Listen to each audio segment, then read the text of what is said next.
Your student, remember your first intention to go to IKI Pontianak. You wanted to be teacher, right? Don't spend a lot of time lying around. Don't go to warung kopi, right? Yes. Hanging out too much. Stop lying around. Focus on your purpose and don't waste your time to something that's not worth it to do, right? Okay, from me, for you guys, and the most important things, don't forget to pray. Remember your God, because God can give everything you want.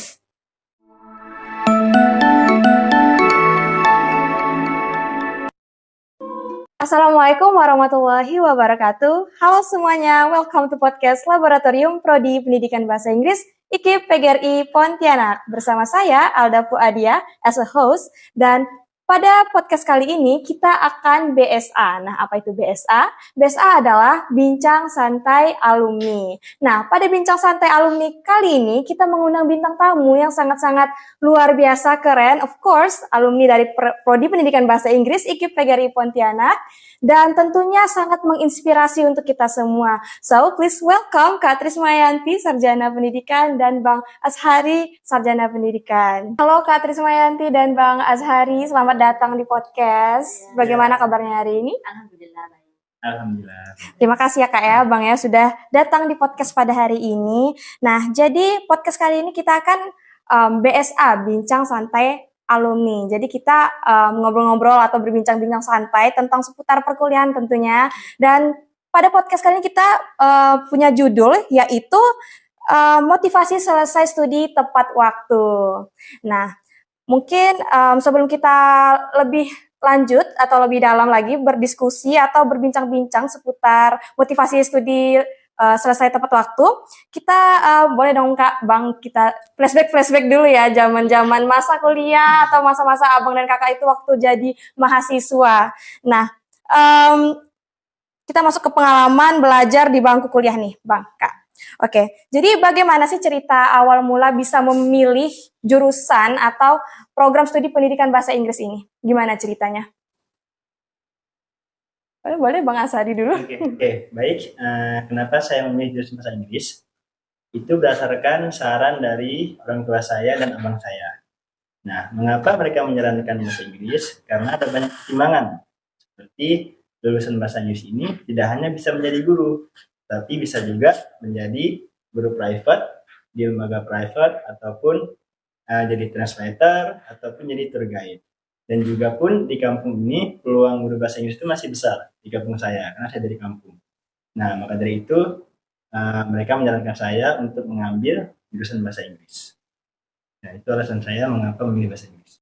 Oke, itu dari Bang Azhari. Nah, kalau untuk Kak Trismayanti itu kenapa Kak bisa memilih jurusan Prodi Pendidikan Bahasa Inggris ini?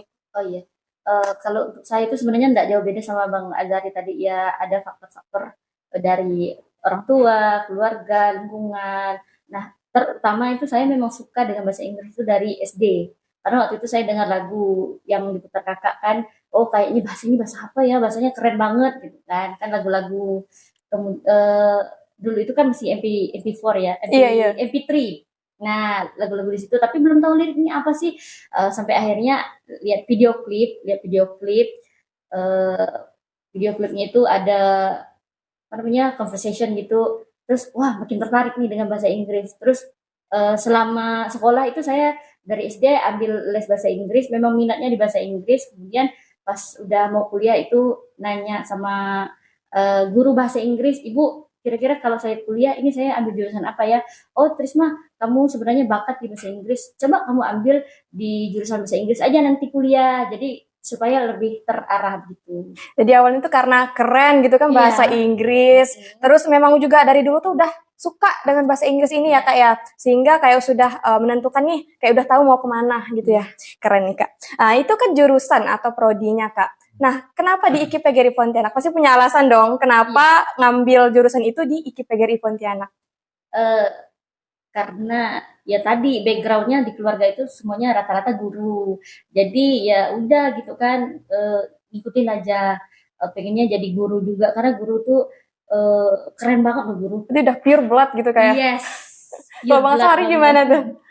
Kalau saya sama ya, masih dari saran dari keluarga, dari orang tua saya, kemudian dari abang saya, dan dari om dan tante saya. Karena kebetulan om dan tante saya itu banyak lulusan IKIP PGRI. GRI. Dulu itu masih STKIP kan. Oh iya. Nah, beliau-beliau itu banyak lulusan dari sini, dan itu sudah membuktikan bahwa IKIP ini sudah terjamin kualitasnya, sudah bagus, gitu kan. Mereka bahkan sekarang ada yang jadi kepala sekolah, jadi guru di daerah. Maka dari itu saran tersebut saya terima. Dan setelah saya masuk ke IKI pun itu terbukti dari fasilitasnya lengkap, kemudian kampusnya bagus, dosen-dosennya tuh ada yang dari luar negeri, lulusan luar negeri, dan yang masih muda tuh energik. Nah, jadinya tuh wah, saya nggak menyesal nih memilih IKIP sebagai tempat saya kuliah S1 dulu. Betul banget. Wah, luar biasa nih. Nah, boleh tahu dong Kak, apa sih kesan pertama waktu menjadi mahasiswa di IKIP PGRI Pontianak? Kesan pertama waktu jadi mahasiswa ya, yang jelas bangga karena kampusnya bagus gitu kan. Pernah tes di beberapa kampus yang menurut saya itu biasa aja kesannya tuh. Tapi kalau begitu daftar di IKIP tuh kampusnya tuh bagus, megah gitu. Apalagi waktu itu kan kampus Pelangi ya. Iya, kampus Pelangi itu baru-baru, masih baru-baru. Jadi lagi semangat-semangatnya gitu kan. Terus juga pelayanannya mudah, ramah, semua urusan itu dipermudah. Benar-benar kita mau nanya apapun itu langsung dilayani gitu. Kalau menurut Bang Asari apa tuh kesan pertamanya? Kesan pertamanya sama, sebagai seseorang yang dari kampung, ketika berkuliah di Pontianak, di kota, melihat kampus yang megah, wah, ini nih bakal seru nih. Apalagi waktu itu pun bahasa Inggrisnya ramai yang daftar kan. Yang daftar, yang masuk tuh ada 6 kelas waktu angkatan saya. Ya, sama. 3 Lumayan kelas banyak ya? pagi, 3 kelas sore. Nah, dan satu kelas itu pun sekitar 30-an. Jadi saya banyak kenal sama kawan-kawan dari daerah yang lain, kemudian disatukan di kampus IKIP PGRI Pontianak yang bagus dan fasilitasnya lengkap. Wah, luar biasa nih. Waktu zaman masih jadi mahasiswa di Kak Bang, termasuk mahasiswa yang aktif nggak sih? Gimana Bang Ajari? Boleh nih sharing kegiatannya apa aja waktu jadi mahasiswa? Kalau saya waktu awal-awal itu lumayan aktif karena saya ini angkatan corona lah ya. Saya kuliah di kampus itu hanya sampai semester 4. Dari semester 4 ke atas, 5 sampai 8 sampai kelas lulus tuh full online. Nah, karena pandemi kemarin kan. Jadi dari semester 1 sampai 4 nih saya bergabung di 2 organisasi, internal dan eksternal. Yang internal itu saya bergabung di SESCO, Smart English Students Community. Nah, kemudian di eksternalnya saya bergabung di PMII, Persatuan Mahasiswa Islam Indonesia. Nah, yang lebih aktif ini dan banyak kegiatannya itu di SESCO-nya. Nah, jadi setelah kuliah itu biasanya kami ke camp. Ke camp kan di sini kan campnya.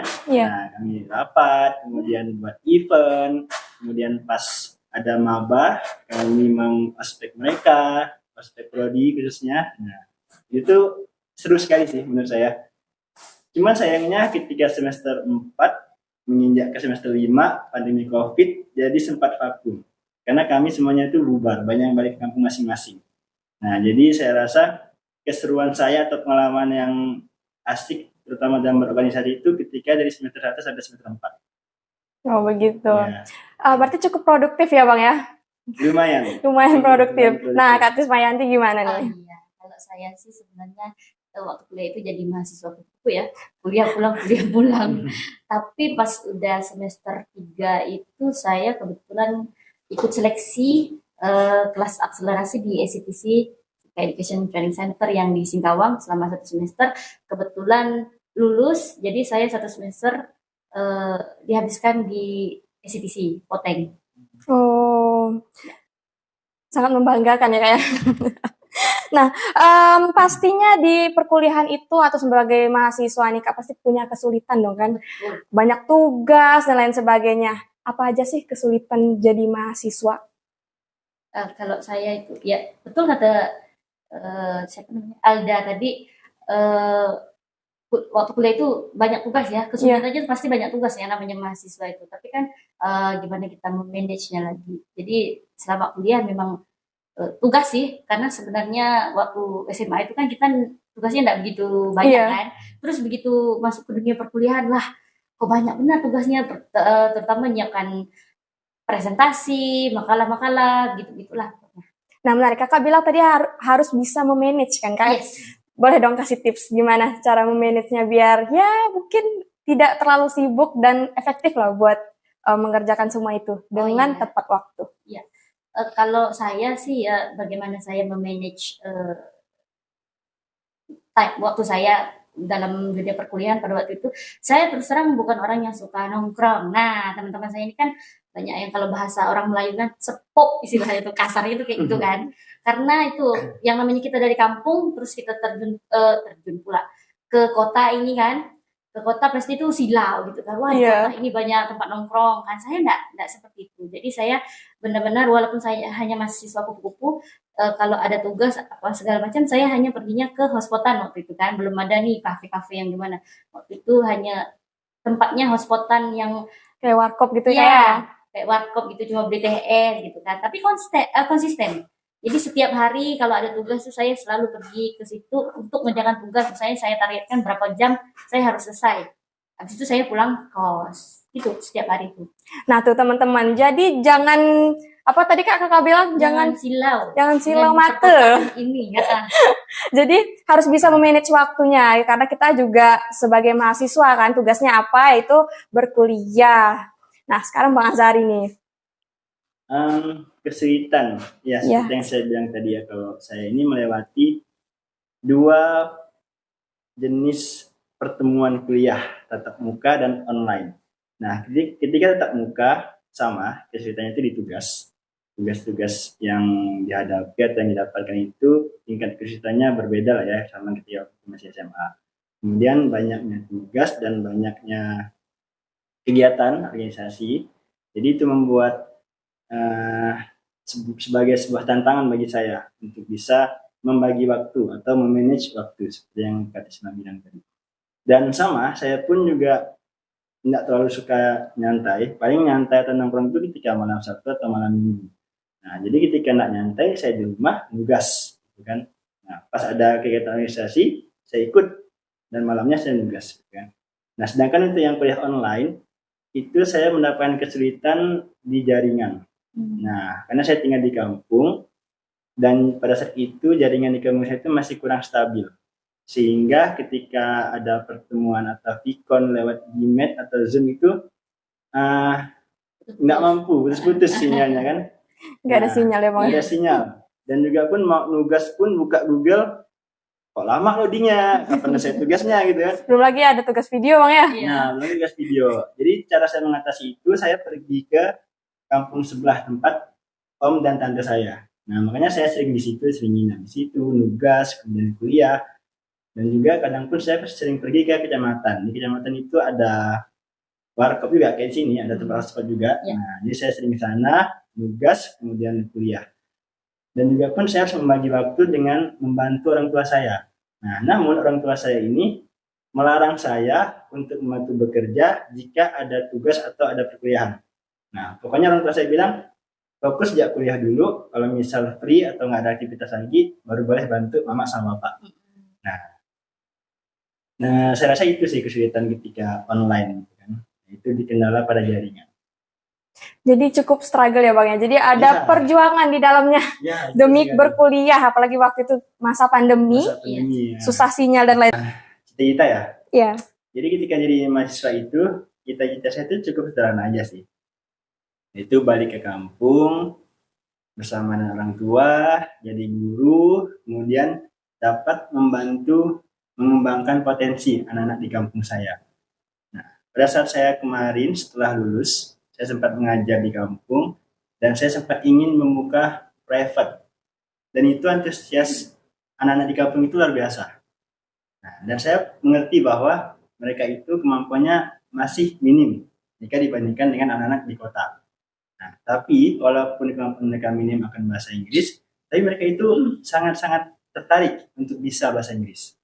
Nah, maka dari itu ketika saya jadi mahasiswa itu saya ingin di kampung mengembangkan potensi di kampung dan berkontribusi sama masyarakat di kampung. Nah, setidaknya menjadi orang yang bermanfaat lah ya. Nah, itu aja sih cita-cita saya. Luar biasa. Jadi walaupun sederhana tapi cita-citanya Bang Azari ini lumayan mulia nih teman-teman. Nah itu dari Bang Azari. Nah sekarang ke Kak Trismayanti nih, apa sih cita-citanya waktu masa kuliah dulu? Sebenarnya kurang lebih ya sama Bang Azari cita-cita saya itu. Jadi di tempat saya itu anak-anaknya ya terutama ya yang saya temui itu ketika saya pulang dari terutama waktu saya pulang dari ACTC itu kan waktu itu bahasa Inggrisnya lagi meledak-ledak tuh kan. Nah, lagi masih fresh-freshnya. Jadi bahkan saya waktu itu ya waktu baru kembali dari Singkawang ke sini kan ke pasar ya keceplosan ngomong Masih pakai bahasa Inggris bahasa ya. Inggrisnya. Jadi waktu itu ketika libur pulang ke kampung, jadi saya lihat tuh anak-anak tuh kok susah gitu kan. Saya lihat sepupu-sepupu saya yang masih sekolah itu kan minta ajarkan PR dan lain sebagainya. Kok kalian kok susah benar gitu kan. Jadi di situ muncul motivasi saya untuk kalau nanti saya jadi guru, saya harus bangun ini orang-orang di kampung saya harus bisa bahasa Inggris, paling tidak begitu. Jadi ya gitu cita-cita saya waktu itu motivasinya. Wah, luar biasa nih. Nah, itu cita-cita ya Kak ya. Untuk ini Kak, apa namanya momen? Pasti kan di kuliah itu kan kita kan lama kan. Kuliah berapa tahun tuh? 4 tahun. Pasti ada ya cerita pertemanan, bahkan percintaan gitu kan. Jadi apa sih momen yang tidak terlupakan nih saat kuliah dulu? Kalau saya momen yang paling tidak terlupakan itu aku mau sidang skripsi ya. Tentunya dari perjalanan menuju ke sidang itu, nah di situ bagian-bagian yang tidak saya lupakan. Terutama bagian di mana saya waktu itu mau konsul kan. Nah dengan tahu Mem Citra masih ngajar nggak ya? Masih. Iya, waktu itu dia pembimbing satu saya, jadi saya sempat dianggurin kurang lebih 1 bulan. Karena saya itu 1 hari bisa 3 kali konsul. Sampai dia bilang, saya bosan dengan muka kamu ini. Nanti lagi konsulnya masa 1 hari mau 3 kali gitu kan. Jadi itu menurut saya yang melekat gitu di memori saya. Wah, saya ternyata serajin itu ya kan. Mau sombong sedikit. Gak apa-apa Kak. Jadi selain itu waktu itu juga pas momennya sidang juga kan yang tidak terlupakan itu. Jadi waktu itu ujian hasil ya. Sidang itu. Jadi saya itu bukan satu-satunya, jadi merupakan salah satu yang pertama diuji oleh Pak Dr. Aunur, ya kan. Waktu itu beliau baru selesai S3, yang mana kalau waktu itu saya dengar itu beliau itu salah satu dosen yang killer, pernah waktu mahasiswa ujian gitu kan, di apakan gitu. Nah pada waktu itu teman-teman itu kan pada penasaran kan, jadi waktu saya sidang, waktu itu masih boleh nonton di dalam kan? Iya. Sekarang masih bisa enggak? Sekarang kalau proposal masih bisa, tapi kalau sidang itu nggak bisa. Nah, pada waktu itu saya ujian itu, teman-teman yang nonton itu sampai saking mau nontonnya itu, gimana sih kalau diuji Pak Unur nih gimana sih? Ya kan? Sampai ke depan dinding yang di proyektor situ. Jadi di situ. Dan momennya itu waktu itu, saya bukannya tanya jawab, malah debat sama Pak Unur waktu itu. Mungkin beliau udah ingat, tapi saya ingat sekali momen itu ya kan. Ya, itulah ceritanya rasa saya. Aduh, gimana saat itu perasaannya Kak? Wah, tentunya tegang ya. Tapi nervous gitu ya? Iya. Gimana enggak? Karena kita kan sebagai dokter, baru selesai, masih fresh-freshnya ingatan beliau mungkin kan. Dengan kita yang apa sih gitu kan, isi skripsi kita ini belum tentu gak benar gitu kan. Saya takutnya mungkin, alah banyak salah nih kayaknya ya kan. Nah, takutnya di situ, tapi ternyata saya bisa jawab nih, karena saya bikin kan. Jadi debat, akhirnya oke lah kalau gitu katanya kan. Tapi alhamdulillah ya Kak, akhirnya bisa melalui itu semua nih. Betul. Nah sekarang Bang Azhari gimana? Apa sih momen yang tidak bisa dilupakan saat kuliah? Momen yang tidak bisa dilupakan ketika saya dan tim saya terpilih untuk mengikuti program dari kampus Merdeka Mandiri. Nama programnya itu asistensi mengajar. Nah, dari itu program itu berlangsung selama 2 bulan. Tapi walaupun 2 bulan singkat tapi padat. Banyak hal yang harus kami tuntaskan, yang harus kami kerjakan. Baik itu kegiatan di sekolah, akademik maupun yang non-akademik. Nah, dari itu saya benar-benar sibuk. Dan kebetulan tempat sekolah yang ditugaskan untuk kami itu membutuhkan tenaga kami. Nah, saya tidak bisa sebut nama sekolahnya, tapi sekolah tersebut akan membutuhkan bantuan. Karena memang tujuan dari program ini adalah membantu sekolah-sekolah yang sangat membutuhkan bantuan-bantuan baik itu mahasiswa maupun dari ibu gitu kan. Nah, pada saat saya masuk pada hari pertama itu banyak tugas-tugas yang harus kami lakukan di sekolah tersebut. Nah, dari pagi sampai sore, kemudian malamnya kami mengerjakan laporan, karena program ini kan ada laporan setiap harinya. Iya. Jurnal harian namanya kan. Nah, jadi saya merasa walaupun saya sibuk, tapi saya enjoy menjalaninya. Saya menikmati kesibukan tersebut. Nah, karena waktu itu kan online di kampung, jadi nggak ada aktivitas. Saya rindu kesibukan, bukan soal sibuk, tapi memang bukan apa ya, bukan kayak pengen menyibukkan diri, tapi emang rindu akan kesibukan tersebut. Nah, jadi itu sih pengalaman atau momen yang tidak terlupakan saya sama kuliah. Jadi tetap sibuk tapi menyenangkan. Having fun seperti itu ya. Oke, ini kita masuk ke strategi nih Kak, strategi kuliah selesai tepat waktu. Nah, pasti teman-teman yang sedang menonton ini, apalagi seorang mahasiswa yang sedang berkuliah dan ingin menyelesaikan kuliah tepat waktu. Nih, Kak. Jadi, apa sih yang menjadi motivasi kakak dan abang untuk menyelesaikan kuliah tepat waktu? Baik, motivasi saya yang utama dan paling pertama adalah orang tua. Orang tua saya semakin tua dan saya dikejar-kejar untuk bisa membanggakan mereka, membahagiakan mereka sebelum mereka jauh lebih tua lagi. Nah, makanya ketika saya berkuliah, salah satu hal yang bisa membuat orang tua saya bangga adalah lulus tepat waktu, ya kan? Dengan lulus tepat waktu, saya bisa mengurangi pengeluaran orang tua saya dan tidak menjadi beban bagi mereka lagi. Walaupun ketika sudah lulus saya belum bisa memberikan penghasilan yang cukup banyak bagi orang tua saya, tapi setidaknya saya tidak membebani mereka. Nah, saya tidak menggunakan uang mereka. Itu motivasi utamanya. Kemudian ketika saya memasuki semester 7, saya melihat IPK saya, wah sepertinya ini cukup untuk surat cum laude. Nah, sekalian aja lah. Kalau gitu, saya pengen tepat waktu. Selain ingin mengurangi beban orang tua, saya juga pengen lulus dengan predikat cum laude. Dan itu satu lagi motivasi saya untuk cepat ini, saya tidak mau terlalu lama pusing dan terbebani dengan skripsi. Karena setiap saya jalan-jalan, walaupun masih skripsian nih, jalan-jalan itu nggak enjoy, kurang enjoy gitu kan. Kepikiran terbebani ya Bang ya. Terbebani, revisi belum, ini belum, jadi daripada lama-lama mending gaskan sekalian gitu kan. Oke, nah untuk Kak Trismayanti itu gimana? Oh, kalau saya itu sebenarnya kurang lebih sih dengan Azari. Tadi motivasinya untuk cepat selesai itu karena orang tua ya.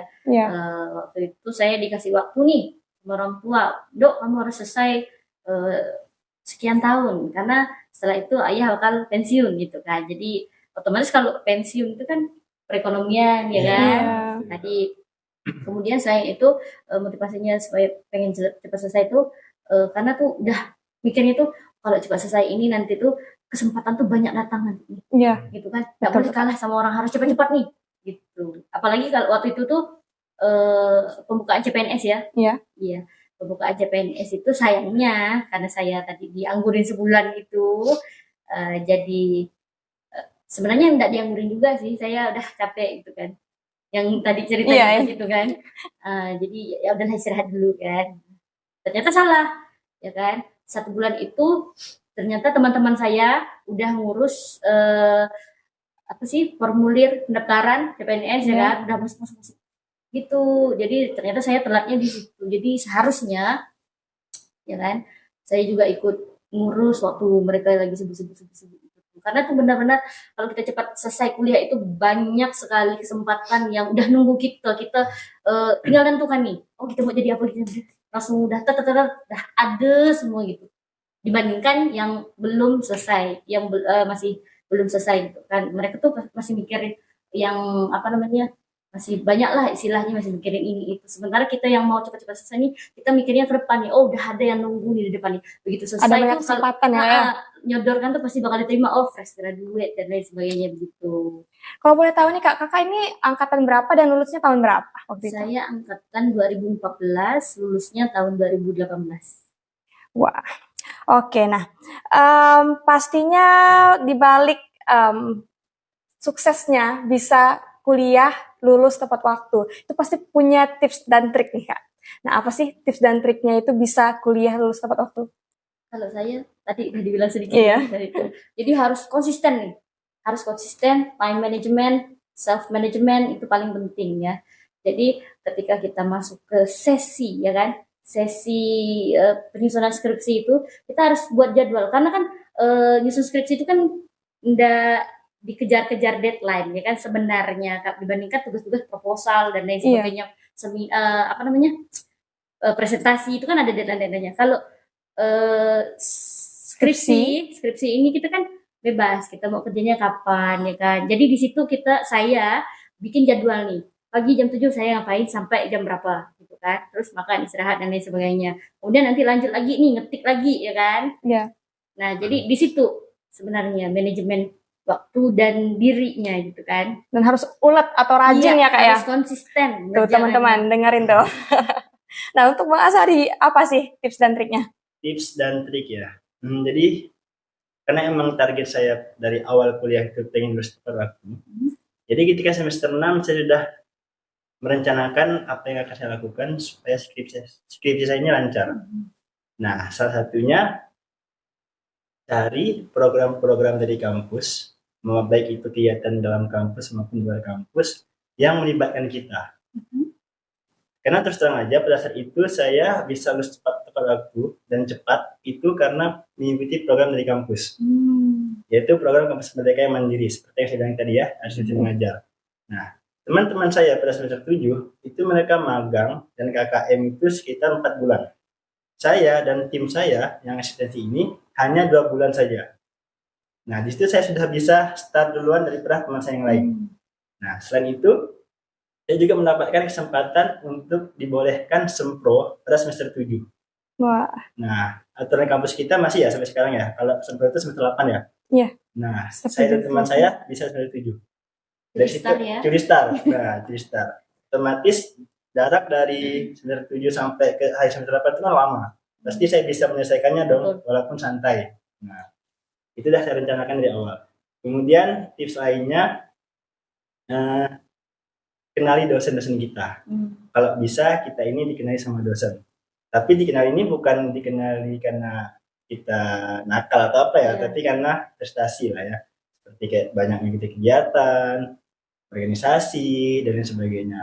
Nah, kalau dosen sudah kenal kita nih, ibaratnya ada sedikit privilege lah yang kita dapatkan dari dosen. Cari-cari gitu ya. Iya. Betul. Kan mahasiswa kan banyak. Iya benar. Kan misalkan banyak kan dan dosen tidak mungkin mengingat semuanya. Pasti mengingat orang-orang tertentu saja yang sering dekat ya. Keluar masuk prodi. Iya. Nah, itu tips atau triknya supaya bisa lulus tepat waktu. Kalau pas pengerjaan skripsi itu seperti yang kata Kak Tisma ya.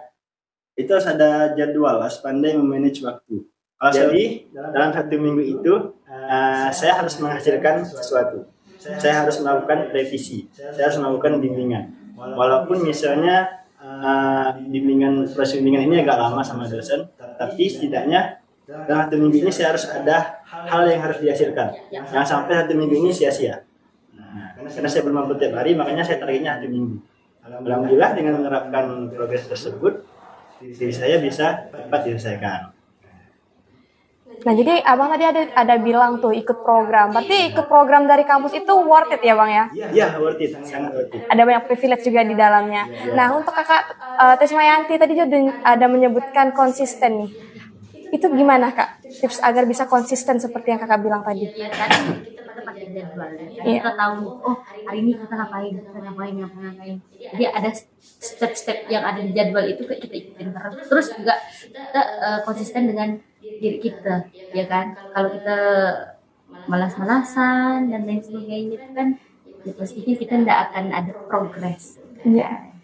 Konsisten dengan keputusan kita bahwa wah kita harus cepat selesai nih. Tuh. Jadi dari dalam diri sendiri. Oke. Nah, tadi juga kita ada bahas tentang skripsi ya kan Kak ya. Masa-masa skripsi itu bisa didefinisikan sebagai masa-masa yang gimana sih? Sulit pasti. Mudah atau biasa-biasa saja? Sebenarnya biasa saja. Iya. Ya kan? Cuma itu yang menjadi sulit tadi adalah bagaimana kita memanage diri kita tadi ya kan? Karena tuh skripsi itu digarap itu berdasarkan keinginan dari dalam diri kita, ya kan? Kalau kita tidak mau garapnya, ya tidak mungkin selesai gitu. Jadi sulitnya itu adalah kita memanage diri kita supaya kita harus kerjakan, kita harus ada progres dalam 1 minggu, kita harus ngapain. Itu sih sebenarnya yang tantangannya gitu. Buat Bang Azhari, apa sih yang menjadi kesulitan saat ya masa-masa menyusun skripsi? Yang menjadi kesulitan itu emang pengetahuan kita lah ya tentang bagaimana cara menulis sebuah tulisan yang benar, yang baik, mengutipnya itu seperti apa, kemudian menghindari plagiarisme. Nah itu ceritanya dalam menyusun skripsi. Dan juga kalau untuk bertemu dosen bimbing sih nggak terlalu sulit karena dosen bimbing saya kebetulan privilege tadi ya. Iya, Dekat. Mari ya. Jadi nggak terlalu sulit di bagian itu. Iya. Maksudnya di bagian revisi dan penyusunan yang benar, penyusunan skripsi, penyusunan yang benar. Gitu. Oke, nah sekarang kita masuk hal menarik atau hal menarik di luar atau setelah menjadi alumni yang mengharuskan cepat lulus gitu Kak. Nah, bagaimana rasanya setelah menyelesaikan atau lulus dari kuliah? Kalau saya ya rasanya itu sebenarnya campur aduk karena saya pastinya kan ketika kita selesai kuliah kita harus kembali ke kampung halaman kan, karena kita di kampus itu kita dunia kita ideal sekali ya kan. Ketika kita kembali ke kampung, kayak gini ternyata tidak sesuai ekspektasi kita kira ketika kita sudah selesai itu dunia kita yang kita hadapi itu sama dengan dunia yang kita alami di kampus. Ternyata berbeda sekali gitu. Bang Azhari mana? Kalau saya setelah lulus itu tentu saja saya bahagia, senang dan bangga karena saya berhasil menjadi seorang sarjana yang mana orang tua saya itu hanya orang kampung biasa, tapi saya bisa menjadi seorang sarjana. Soalnya saya belum memikirkan nih kayak nanti kerjaannya gimana atau nanti di kampung itu gimana, saya belum. Perasaan pertama saya itu senang, bangga dan terharu. Gitu. Ada target nggak Bang waktu masa kuliah gitu, apa saat menjadi mahasiswa? Target apanya? Target saat lulus nanti mungkin harus dapat kerja atau gimana gitu? Targetnya ada, yaitu mencari sekolah-sekolah yang masih kosong formasi bahasa Inggrisnya jadi kayak kampung saya, sehingga saya tidak perlu jauh-jauh dari orang tua, saya bisa setiap hari ketemu sama orang tua. Itu target saya. Kak Trismayanti nih gimana? Pertanyaan adalah ada nggak target kakak gitu? Kakak punya target nggak saat menjadi mahasiswa untuk lulus tepat waktu gitu kan? Setelah lulus apa sih targetnya gitu? Target saya waktu itu pengen selesai itu pengen les sebenarnya. Buka les gitu ya? Buka les karena tadi itu kembali lagi ke cita-cita awal saya tadi itu ingin membangun diajarin anak-anak di kampung saya itu kan supaya mereka bisa bahasa Inggris, karena tuh serang banyak loh turis-turis gitu, sebenarnya bukan turis, lebih ke dokter-dokter ya kan, dokter hewan yang biasanya nanganin orang hutan dan lain sebagainya kan datang ke Ketapang gitu kan.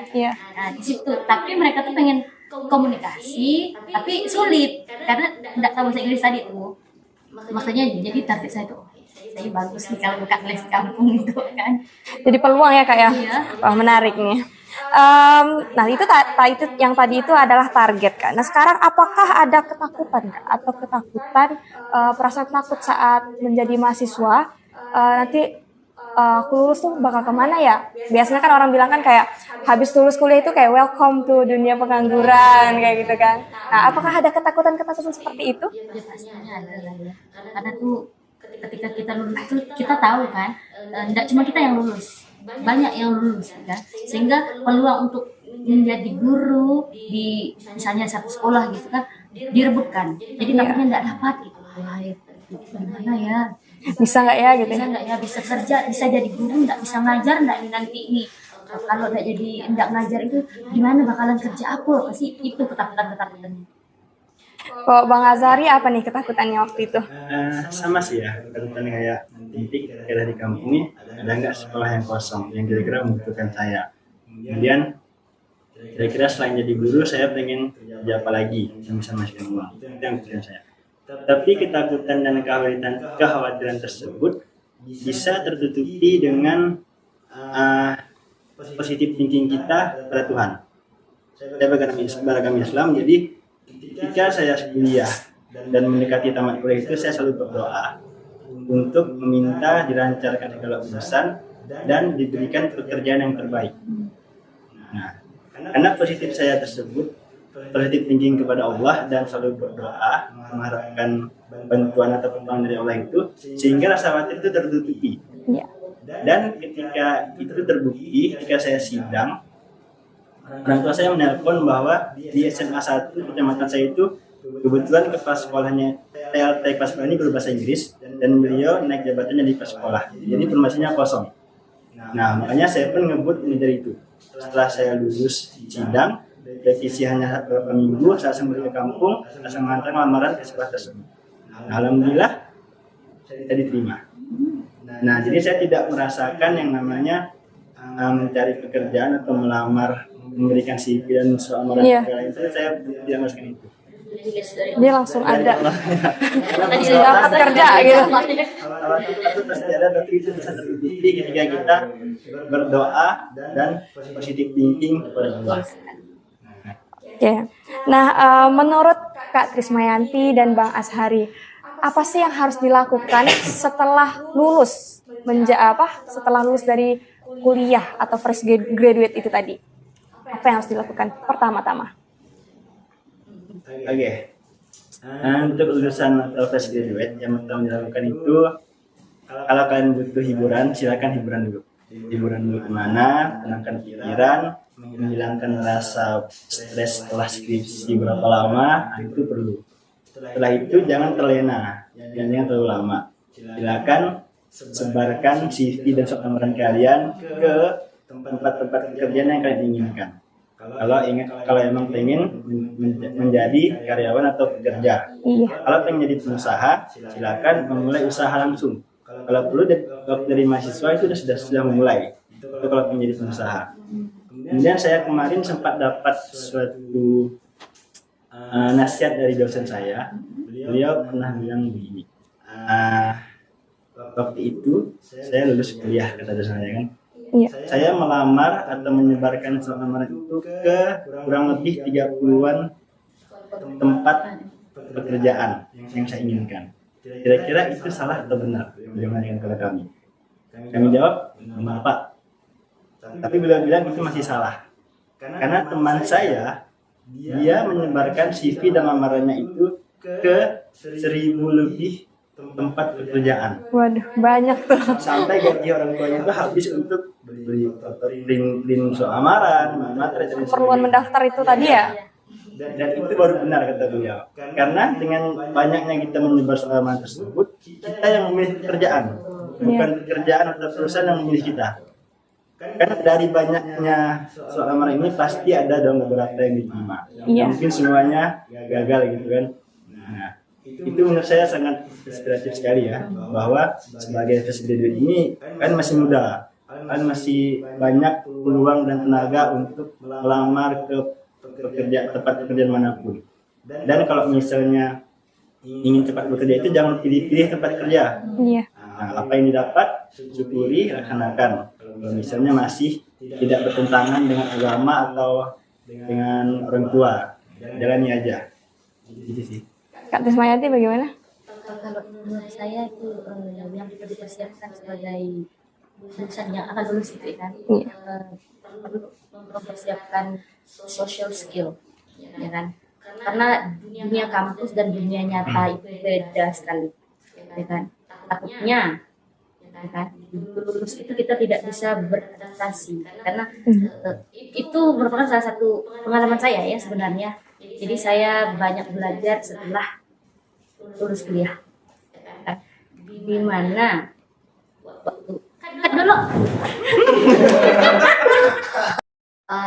jadi yang perlu dilakukan setelah lulus kuliah ya kan, sebenarnya sama dengan Bang Azhari tadi tuh. Kalau memang perlu untuk rest dulu, istirahat dulu ya kan, boleh ya kan, tapi yang paling utama itu yang perlu dipersiapkan oleh fresh graduate itu adalah social skill, terutama skill bahasa Inggrisnya ya kan.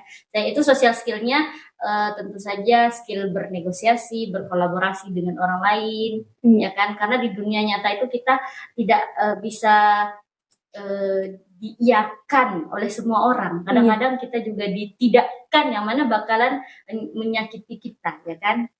Kita juga harus bisa menerima penolakan dari orang lain.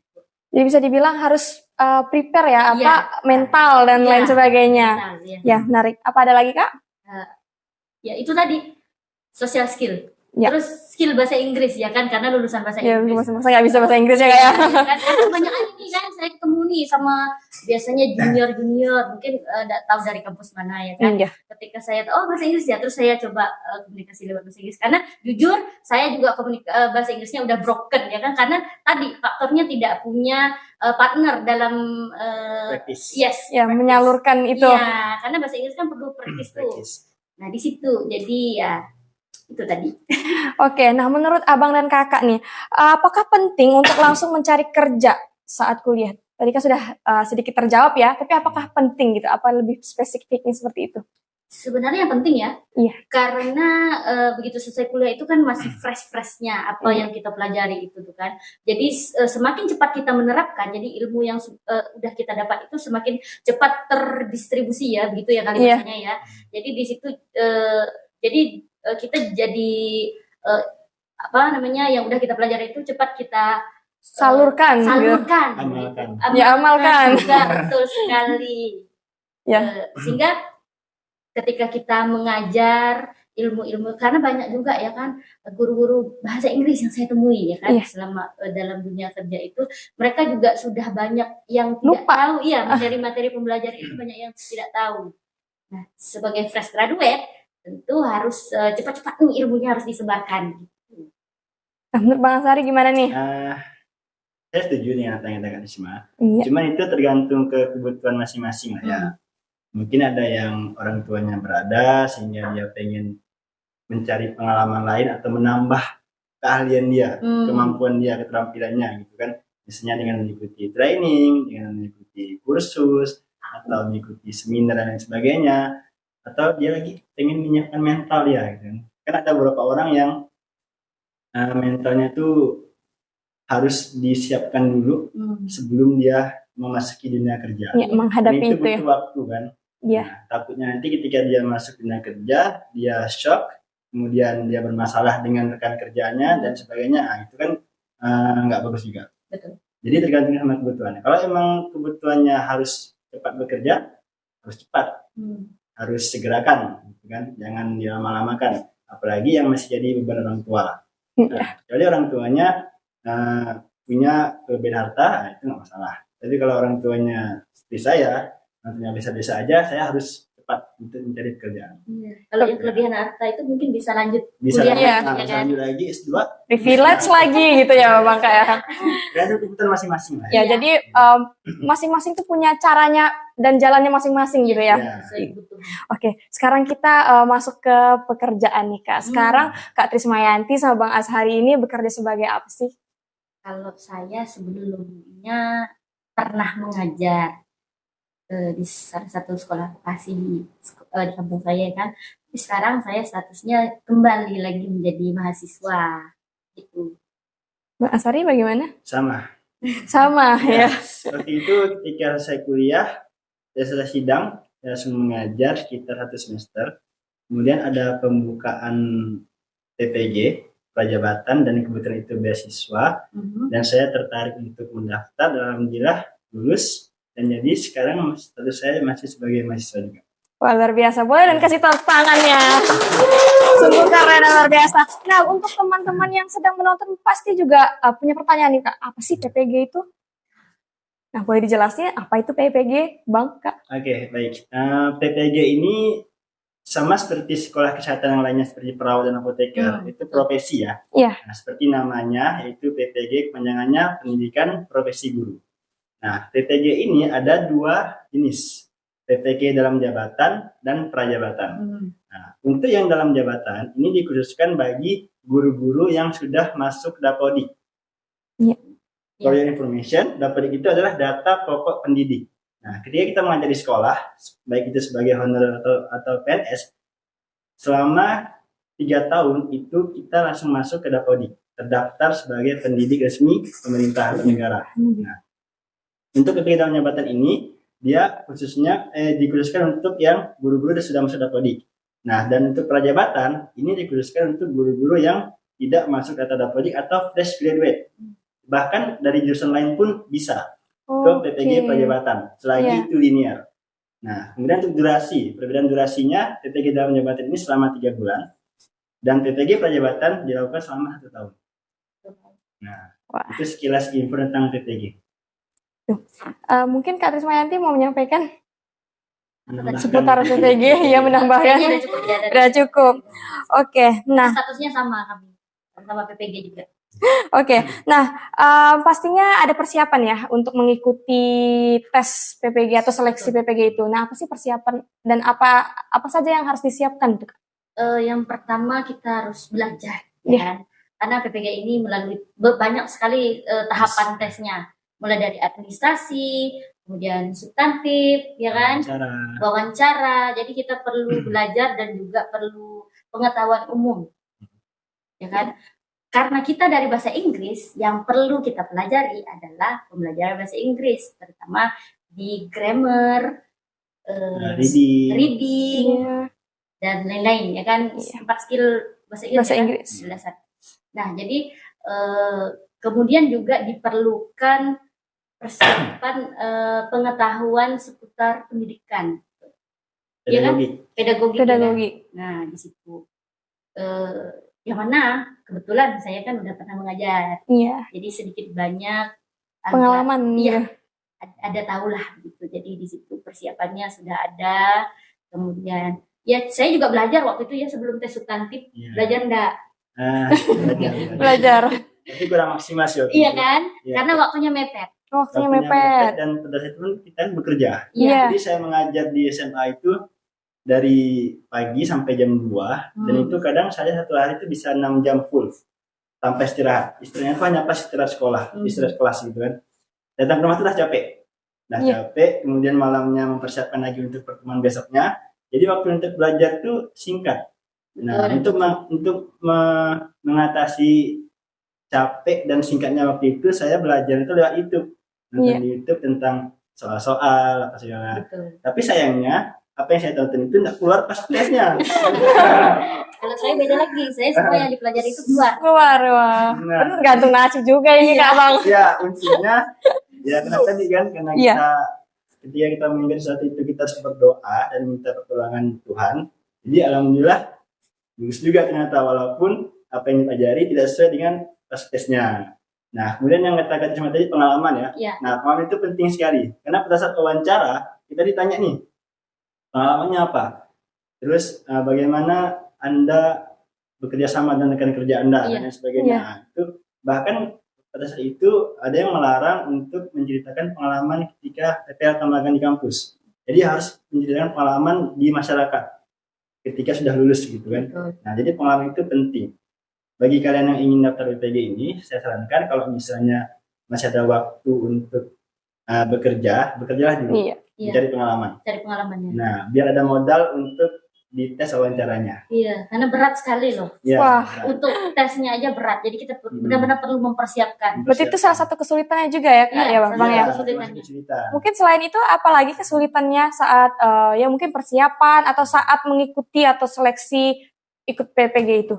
Sebenarnya kesulitannya kalau saya lah ya, lebih di persiapannya itu tadi itu di bagian administrasi itu yang paling berat menurut saya, karena di situ kita harus isi esai dan esai itu minimal 500 kata. 500 kata setiap pertanyaan. Setiap pertanyaan punya anak, ya kan? Terus ada beberapa sub-subnya.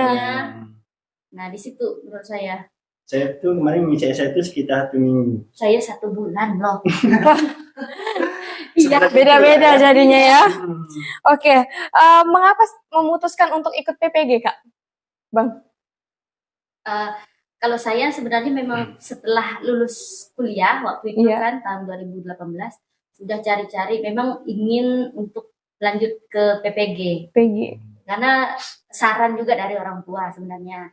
Jadi waktu itu saya tanya ke kampus yang ada di sini yang memang apa sih berkualifikasi Iya. gitu ya.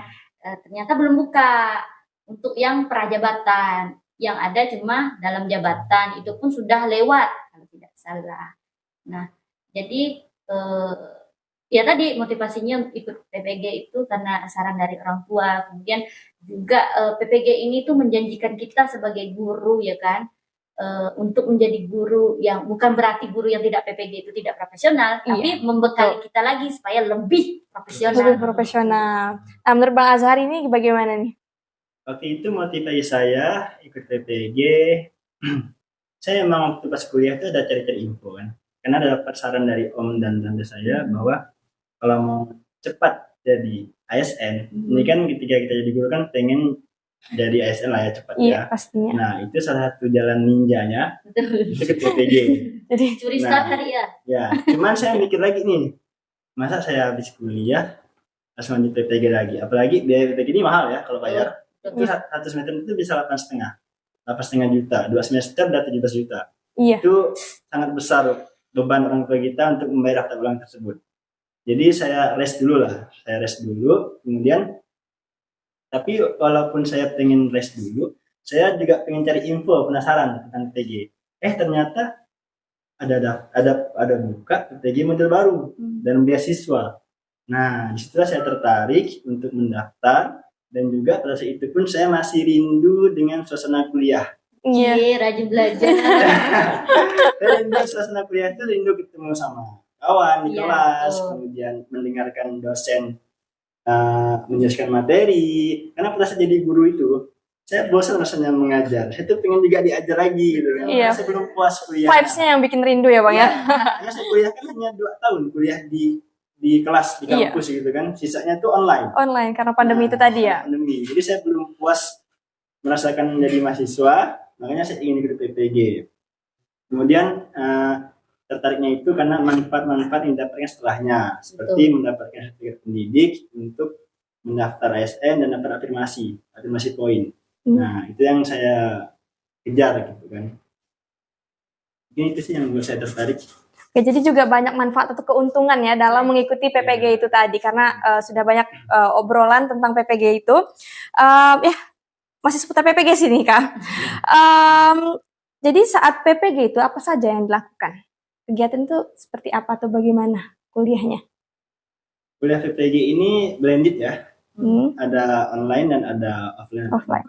Nah, blend online-nya ini kita mengerjakan tugas di yang namanya LMS. LMS ini Learning Management System kalau nggak salah. Iya, nah, jadi di situ tuh ada semua materi, tugas-tugas yang harus dikerjakan, dan deadline tugasnya. Nah, selain kita kuliah tatap muka di kampus, kita juga mengerjakan tugas-tugas di LMS, di online gitu kan. Nah, kemudian dia ini lebih banyak praktisnya juga, praktek. Jadi PPL 1 dan 2 ini lebih banyak dibandingkan kuliah tatap muka di kampus. Iya. Nah, jadi itu memang benar-benar ingin memperkaya pengalaman lah mahasiswa. Gitu kan, makanya lebih banyak di PPL-nya daripada di tatap muka kampusnya gitu kan. Lebih membekali skill mengajarnya gitu. Serta pedagogiknya. Iya, pedagogiknya. Nah, soal pembiayaan nih Kak. Itu bagaimana di PPG? Kan dia kan dengar-dengar juga beasiswa ya. Apakah ada biaya lainnya atau full nggak bayar sama sekali? Full ya kayaknya. Tidak full beasiswa. Wah, luar biasa. Jadi banyak sekali tadi rintangan, perjuangan yang kakak abang lakukan demi lulus PPG. Tapi alhamdulillah akhirnya bisa jadi lulusan masuk ke PPG ya. Tepuk tangan dulu, luar biasa sekali.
Jangan lupa untuk menyaksikan podcast kita berikutnya yang tentunya akan mengundang bintang tamu yang sangat-sangat menginspirasi kita semua.